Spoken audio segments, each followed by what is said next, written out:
ایک دفعہ ایک یہودی عالم جب اپنی کتاب پڑھ رہا تھا اور اس کو خبر پہنچی کہ بھئی اس طرح سے ایک نبی آئیں گے، اور جب آپ صلی اللہ علیہ وسلم کو نبوت ملی اور اس کو خبر پہنچی کہ ایک نبی آ گئے ہیں، تو اس نے کہا کہ بھئی جتنی بھی خصوصیات اس نبی کی ہماری کتاب میں لکھی ہوئی تھیں وہ ساری پوری ہو چکی ہیں، لیکن دو ایسی خصوصیات تھیں، اس نے کہا کہ جب تک میں وہ خود جا کر نہیں دیکھوں گا تب تک میں ان پہ ایمان نہیں لاؤں گا۔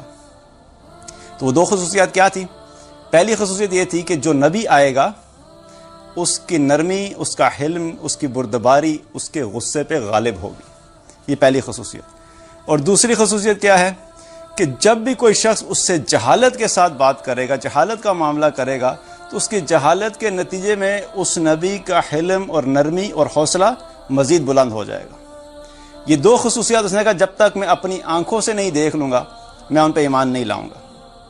اب یہ دیکھنے کے لیے وہ آپ صلی اللہ علیہ وسلم کے قریب رہنا شروع ہو گیا کہ کسی طریقے سے میں یہ دیکھ سکوں۔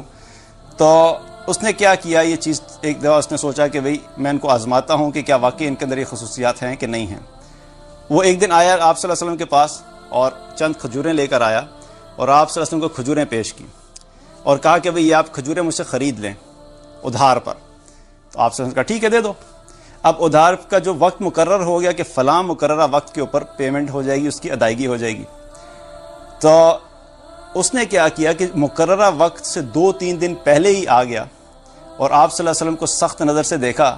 اور آ کے ان سے کہا کہ یا محمد، کیا تم اپنے حقوق کی ادائیگی ایسے ہی کرتے ہو؟ کیا تم مجھے میرا حق ادا نہیں کرو گے؟ کہ تم اپنے حقوق کی ادائیگی میں ایسی ٹال مٹول کرتے رہتے ہو؟ اب حضرت جو محمد صلی اللہ علیہ وسلم تھے ان کے ساتھ حضرت عمر رضی اللہ عنہ کھڑے ہوئے تھے، تو انہوں نے کہا اے اللہ کے دشمن، اگر نبی صلی اللہ علیہ وسلم کو مجھے خیال نہ ہوتا تو آج میں تیرا کام تمام کر دیتا۔ تو جب عمر رضی اللہ عنہ نے یہ بات کہی تو آپ صلی اللہ علیہ وسلم نے مسکرا کر حضرت عمر کی طرف دیکھا اور مسکرا کر ان سے فرمایا کہ عمر، ہونا تو یہ چاہیے تھا کہ تم مجھے یہ کہتے کہ میں اپنے حق کی ادائیگی ایک بہترین طریقے سے کروں، اور اس کو تم یہ کہتے کہ اپنے حق کی ادائیگی کا مطالبہ جو ہے بہترین طریقے سے کروں۔ وہاں پر بھی عمر رضی اللہ عنہ کو کیا فرما دیا کہ اس معاملے کو نرمی سے ہینڈل کرو۔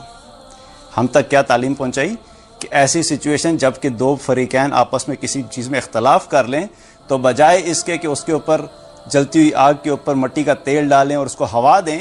اس چیز کو آرام کے ساتھ، نرمی کے ساتھ مسئلے کو حل کرنے کی کوشش کریں۔ اب یہ جب کہا تو اس کے بعد نبی صلی اللہ علیہ وسلم نے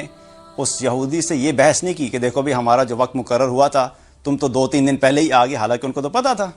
لیکن اس بحث میں گئے بغیر آپ نے عمر رضی اللہ عنہ سے کہا کہ ہاں یہ جو حق مانگ رہا ہے اس کو جا کے اس کا حق ادا کر دو، اور نہ صرف اس کو حق ادا کرو، اس جھگڑے کو ختم کرنے کے لیے اس کو 20 سال زیادہ دے دو، جتنا مانگ رہا ہے اس کو اس سے کچھ زیادہ ادا کر دو۔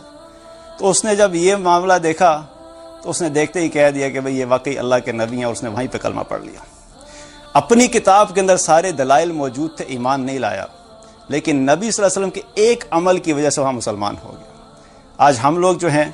وہ لوگوں کو صرف دعوت دے دے کے مسلمان کرنا چاہتے ہیں، لیکن اپنے معاملات کو اور اپنے اخلاق کو درست کرنے کے لیے تیار نہیں۔